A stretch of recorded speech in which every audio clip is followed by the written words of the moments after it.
যদি কখনো আপনি একা হয়ে যান বা নিজেকে খুব একা মনে হয়, তখন আপনার রবের সেজদায় পড়ে যান। হাকিম ভাই, আপনি কেমন আছেন? আলহামদুলিল্লাহ। আপনি কি করতেছেন এখন? দুর্বল। অসুস্থ আপনি? ওষুধ পানি খেয়েছেন নাকি? আলহামদুলিল্লাহ, ইনজেকশন লাগাইছে, ওষুধ খেয়েছি, এখন আলহামদুলিল্লাহ মোটামুটি সুস্থ আছি। যে ট্যাবলেট দিছে ভাই, ঘুমোতে বের না। তা এত বড়, আমি তো দেখলাম আপনি একটা একদম ভেঙে ভেঙে খাচ্ছেন। তো আপনি ডাক্তারের কাছে যান আবার। যাবো ইনশাল্লাহ কখন যাবেন? 7 দিন পর। ও আচ্ছা, 7 দিন টাইম দিয়েছে না?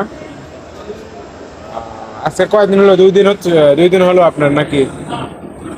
সমস্যা নেই, আপনার জন্য দোয়া রইলো, আপনি যাতে তাড়াতাড়ি সুস্থ হয়ে যান ইনশাল্লাহ। তো সবাই আপনারা দোয়া করবেন। আমার হাকিম ভাই একটু অসুস্থ হয়েছে, যদি কাজ কামের সমস্যা হচ্ছে, সবাই দোয়া করবেন।